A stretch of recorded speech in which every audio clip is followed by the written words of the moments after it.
sommes à une trentaine de kilomètres à l'est de Pékin. Une fois quitté le quartier des affaires et ses gratte-ciel, nous atteignons Tongzhou, au-delà du 5e périphérique qui ceinture la capitale chinoise. Les voitures se font de plus en plus rares à mesure que l'on approche de la frontière avec la province du Hebei. La province de 71 millions d'habitants est complètement bouclée après la découverte d'une centaine de nouveaux cas de Covid-19. Ça, c'est la carte de Pékin qui indique en rouge les zones interdites, il ne faut pas aller. De l'autre côté de ce checkpoint de la police, c'est une zone interdite, officiellement contaminée par le virus. Alors là, on est vraiment à la limite en fait du Hebei. Au fond, là-bas, il y a un checking de police. Donc on ne pourra pas passer et on ne va pas trop les titiller pour éviter de se faire arrêter. Cette rivière sépare Pékin du Hebei. Ici, c'est le plus loin où l'on peut aller.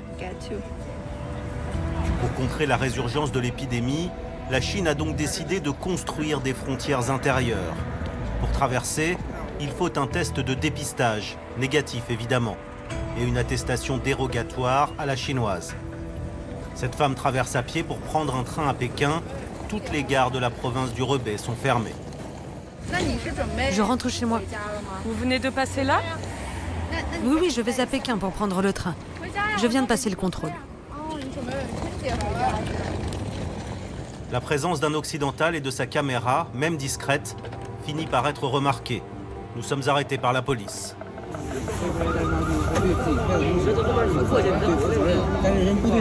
Interrogatoire, contrôle de papier.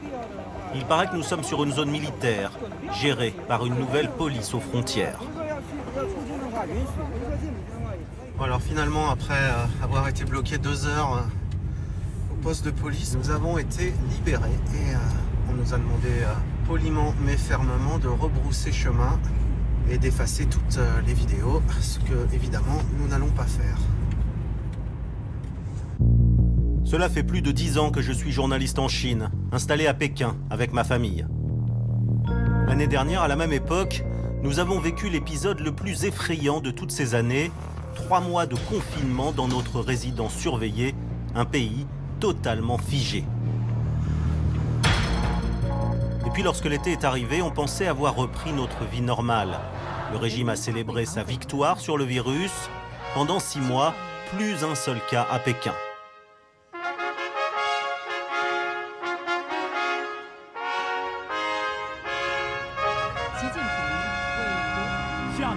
Comme tous les Chinois, nous avons payé le prix fort, sacrifié la liberté de circuler. Mais nous pensions en avoir terminé avec l'épidémie. 1 an plus tard, le virus est de retour et nous consultons chaque jour sur les téléphones portables les lieux où nous avons désormais le droit de nous rendre. T'as vu là? Shunyi, c'est vers là en fait. C'est surtout cette zone-là qu'on ne peut pas aller. Qu'est-ce qui se passe si on traverse ces zones-là? Le QR-code devient rouge et quand ton QR-code est rouge, tu peux pas quoi. Tu peux aller nulle part. C'est ça qui est embêtant. Un QR code santé, sorte de passeport électronique qui traque 24 heures sur 24 nos déplacements. Impossible de s'en passer de ce QR code. Il faut le scanner toute la journée pour entrer dans un taxi, mais aussi pour entrer dans un magasin, un restaurant ou dans n'importe quel lieu public. Ça quoi là, hein? C'est bon, je suis verte. Et verte, ça veut dire quoi? Ça veut dire tout va bien. Je suis pas en danger. C'est un visa en quelque sorte, un visa pour une vie normale. Dans les zones vertes, de l'autre côté des barricades, on respire mieux mais toujours derrière un masque. La vie a repris presque comme avant dans la plupart des quartiers de Pékin.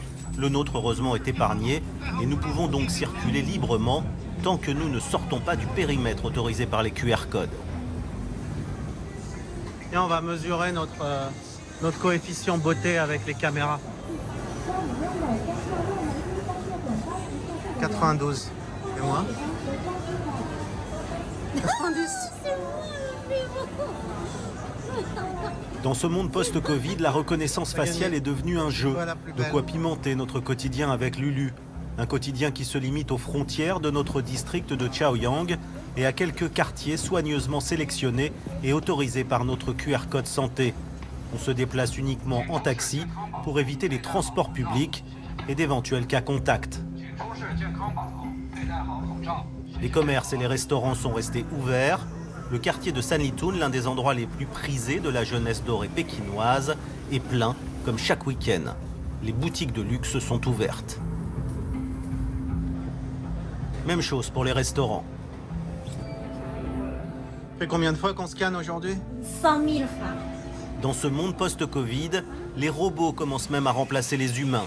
Ça amuse les enfants, c'est bon pour les photos, et pour le patron, c'est plus sûr de se faire livrer par un robot en plastique qui n'a aucune chance d'être infecté. La cuisine est au premier étage. Après la commande, les plats vont arriver au deuxième étage, puis ensuite aller vers chaque table. Pendant tout le trajet, il n'y a aucun contact avec les gens.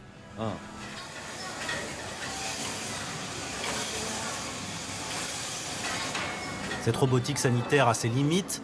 Une serveuse est tout de même assignée à chaque table.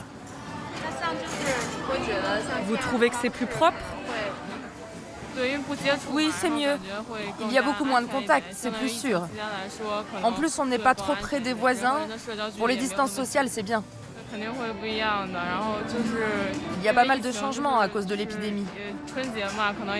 On ne pourra pas dîner ensemble pendant le Nouvel An chinois. L'épidémie revient encore, alors on ne voit plus beaucoup la famille.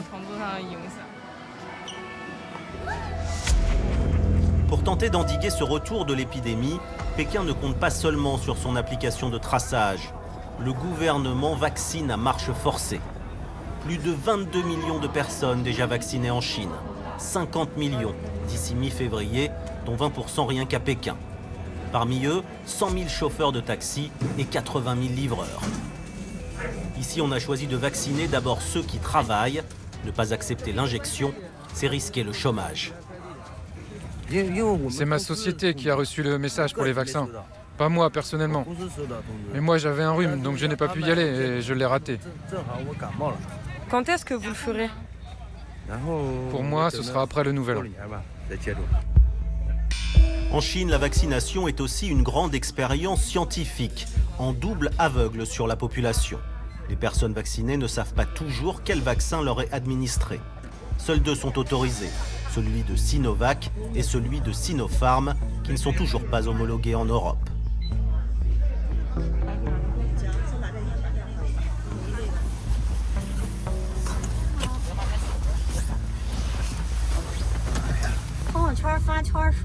J'ai vu sur ma page WeChat qu'il y a aussi des chauffeurs qui sont allés se faire vacciner. Oui, moi je suis vacciné depuis hier. Vous l'avez fait hier? Ah oui, tous les chauffeurs de Pékin vont être vaccinés en seulement 3 jours. Tout Pékin? Ah oui? En 3 jours? Oui, oui. Waouh! Une chose en tout cas n'a pas changé, c'est le contrôle strict des médias et des commentaires sur les réseaux sociaux.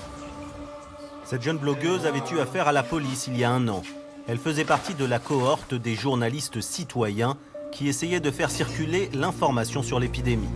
Elle est aujourd'hui en liberté, mais elle ne comprend plus vraiment ce qu'elle a encore le droit de dire ou de ne pas dire. Je sais qu'il y a des journalistes et des blogueurs qui se sont fait arrêter parce qu'ils se sont trop exprimés sur Internet. Il y en a aussi qui sont invités à prendre le thé avec les policiers. C'est pour les intimider. C'est vrai que je fais très attention de ne pas trop parler de l'épidémie avec mon public.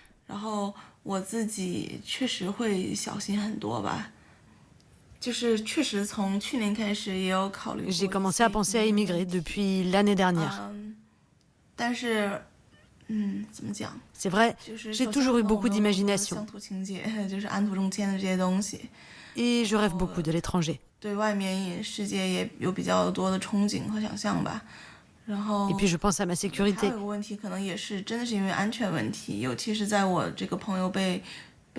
J'ai un ami qui s'est fait arrêter et il n'est toujours pas jugé. Alors je m'inquiète aussi parce que je ne sais plus où sont les limites de l'erreur.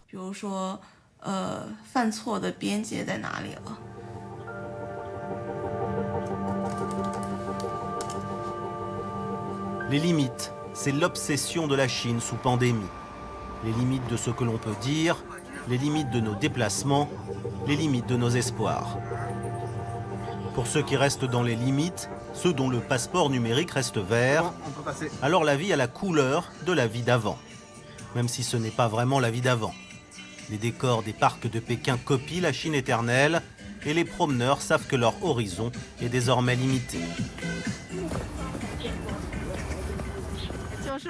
Pour le nouvel an, je vais juste aller voir mes parents. Je m'inquiète un peu quand même parce qu'il y a des membres de ma famille qui habitent dans les zones à risque. À l'étranger, tout est privé et les gens, ils n'écoutent pas. Mais chez nous, c'est public. Quand le gouvernement dit quelque chose, tout le monde écoute.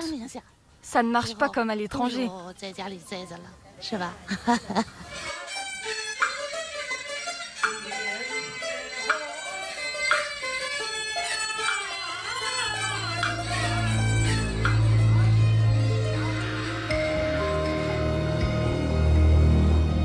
À quelques minutes du parc, des barricades. C'est le quartier de Chuni. 14 cas ont été détectés depuis le début de l'année dans ce quartier de 1,3 million d'habitants. Un chiffre dérisoire à l'échelle des contaminations en Europe, mais suffisant en Chine pour isoler de force toute la population. Les images qu'on aperçoit derrière les palissades font penser à un film de science-fiction.